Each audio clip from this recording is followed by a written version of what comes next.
je vais parler d'un sujet qui me tient à cœur. Et pour cela, malgré le titre déjà indiqué dans cette vidéo, je vais vous faire ce jingle assez classique que normalement la plupart des fans de séries doivent connaître, qui n'est autre, et pour une version courte évidemment, celui-ci.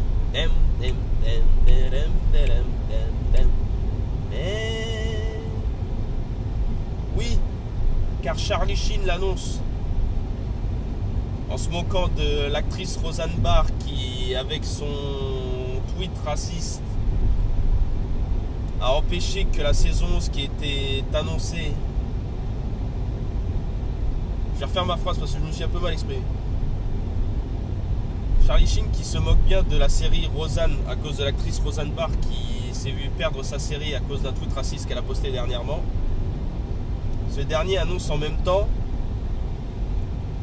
qu'un reboot, et non c'est pas une blague, un vrai reboot de la série Mon Oncle Charlie, que je préfère appeler par son vrai nom original 2.5 Men, devrait revenir. C'est une question de temps, mais ça va revenir. Il l'a annoncé. Et je peux vous dire que si ça revient, et que c'est lui qui prend les commandes à 100%, ça ne peut que reprendre correctement. Pourquoi ? Parce que la grande erreur fatale, elle est venue de cette fameuse fin de saison 8, justement lors des tournages. Ça a été la grosse cata entre Charlie Sheen et évidemment son ancien réalisateur pour la série, qui n'était autre que Chuck Lorre. Chuck Lorre que tout le monde connaît pour les séries The Big Bang Theory, la série Mom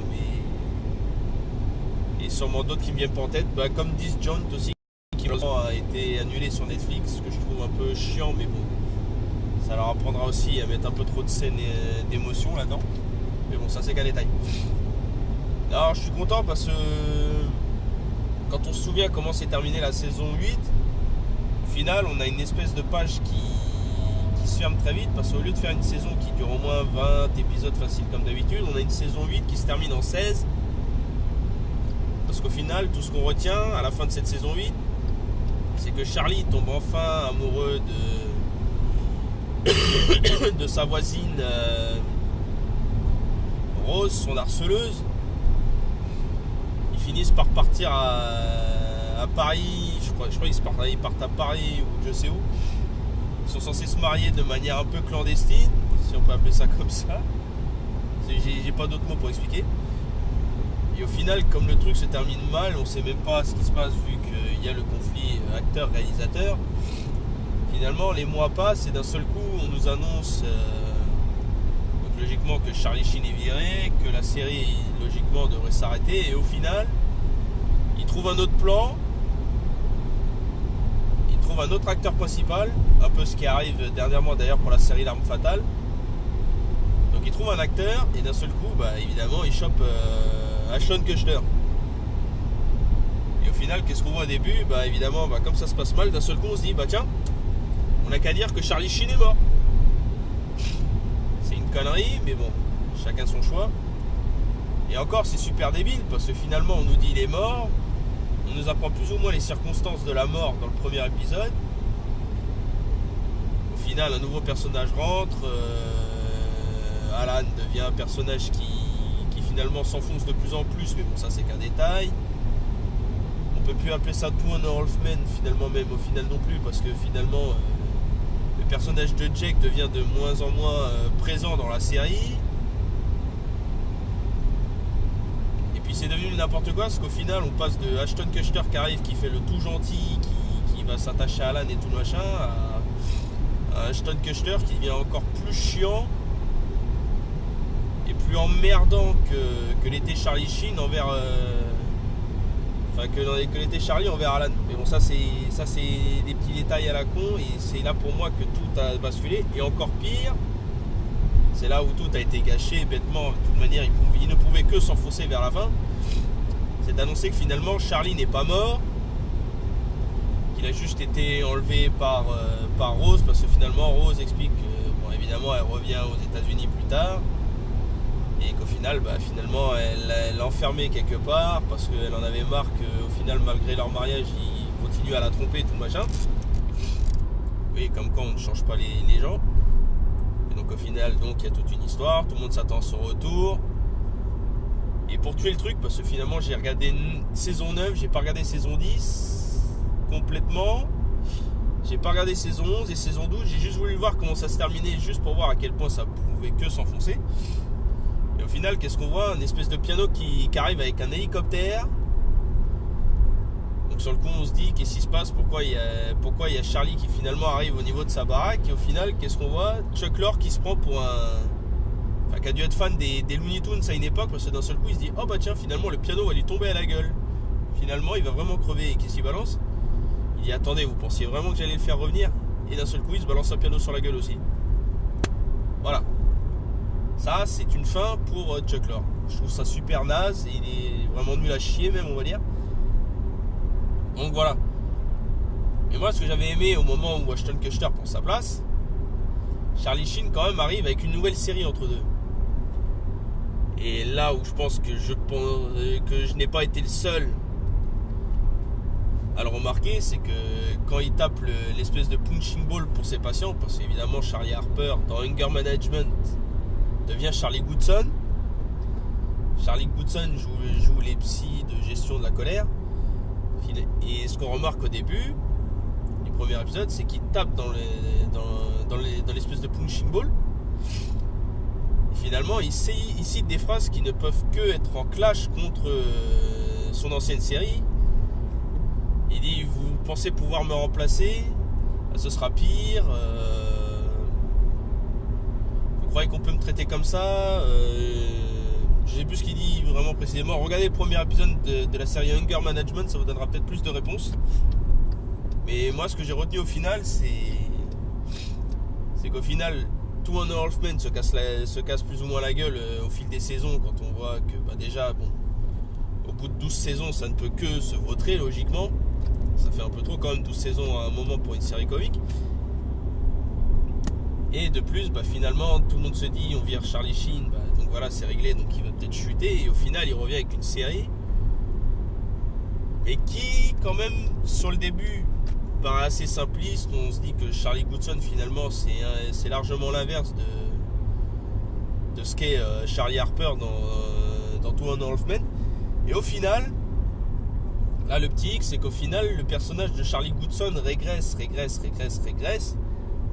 mais au point où on finit par voir certaines ressemblances au personnage de Charlie Harper. Et là où moi je rigole en même temps, c'est que derrière, on voit quand même à travers ce personnage que justement le personnage de Charlie Harper lui manque. Et puis même de temps en temps, via les réseaux sociaux, Charlie Sheen poste quand même des trucs en précisant que justement il est juste en colère contre Ashton Kutcher, contre Chuck Lorre, que John Cryer en revanche, lui il aurait bien aimé continuer à jouer avec lui parce qu'il aimait bien cet acteur. John Cryer, qui est bien entendu l'acteur qui joue le rôle d'Alan dans la série Two and a Half Men. Et je pense que justement, maintenant, au point où on en est, quitte à faire des reboots ou des spin-offs de certaines séries, je pense que celle-là pourrait en valoir la peine. Maintenant, comment elle va reprendre, ça c'est un autre détail. Parce que maintenant, le bon réflexe, ce serait logiquement, malgré le problème, je pense qu'il doit y avoir certains détails juridiques malgré tout, parce que logiquement, il va falloir qu'ils produisent ça par la Warner, parce que je crois que c'était la Warner qui faisait ça. Est-ce qu'il y aura un conflit avec son ancien producteur Chuck Lorre pour avoir les droits? Ça c'est peut-être autre chose, ou peut-être qu'ils ont fait la paix, on ne sait pas encore. Et après je pense que logiquement il faut le personnage de John Cryer, il faut Alan, sinon sans Alan ça sert à rien. Le problème c'est que celui qui jouait Jack a bien fait comprendre vers la fin que de toute manière il était content que ça s'arrête, parce que personnellement il en avait un peu marre. Il avait dit clairement il en avait plein le cul. Enfin, sans utiliser ces termes-là, c'est juste moi qui suis assez libre dans mon expression. Et puis maintenant, la logique voudrait que dans ce cas, si ça revient, soit ça reprend à peu près au moment où il est parti avec Rose. Et dans ce cas-là, il faut l'actrice qui jouait Rose. Soit finalement, on voit peut-être une nouvelle vie pour lui derrière, quoi. Peut-être un truc qui serait assez vendeur. Peut-être il a une nouvelle vie pour Charlie, quoi. Maintenant, je veux pas être méchant, quand on essaye de faire revivre certaines séries en mettant des saisons 10-15 ans après, et derrière on en revient un peu à l'histoire de Roseanne, qui justement était bienvenue et aurait pu continuer si son actrice principale avait été moins conne à poster un tweet raciste. Ça aurait été intéressant. Et puis des reboots, on en a vu pas mal. Il y a eu Dallas à un moment, qui a duré que 3 saisons comparé à l'ancienne série, donc ça c'est un petit détail. Il y a le reboot de MacGyver que j'adore et que je vous conseille à tous. Franchement, ça en vaut la peine. Et j'en passe parce que je pense qu'il doit y en avoir d'autres qui me viennent pas en tête, mais si vous en avez à me citer, n'hésitez pas. Après des spin-offs, les spin-offs c'est pas compliqué, il y en a plein partout. Maintenant, là moi je dis un reboot de Mon Oncle Charlie. Et encore je dis ça pour faire plaisir aux fans de français, hein. Parce que moi j'appellerais toujours ça Two and a Half Men, 2 hommes et demi. Et ben moi je dis, faut qu'ils aillent jusqu'au bout, et personnellement si ça arrive, si ça se fait, ben je serai là, je regarderai. Et moi je vous le conseille. Donc voilà, il fallait que je fasse cette petite chronique, il fallait que j'en parle, ça me tenait à cœur. Donc merci à ceux qui vont suivre ou ceux qui ont suivi là tout de suite. Et n'oubliez pas les hashtags, votre DCFS, regardez beaucoup de films, regardez beaucoup de séries. Pour ceux qui ne connaissent pas Mon Oncle Charlie, bah, cherchez en streaming partout, ça existe. Hein, Maintenant, comme je vous dis, je vous conseille les saisons 1 à 8, peut-être la 9. Et logiquement la fin de la 12 pour voir à quel point ça pouvait que dégringoler vers la fin après un départ de Chine. Et franchement, si vous avez aimé comme moi Mon Oncle Charlie à l'époque, si le reboot se fait vraiment comme il dit, bah préparez-vous parce que je sens que ça va être fort, très très fort. Merci à tous et on se retrouve pour des prochaines chroniques. Tchuss!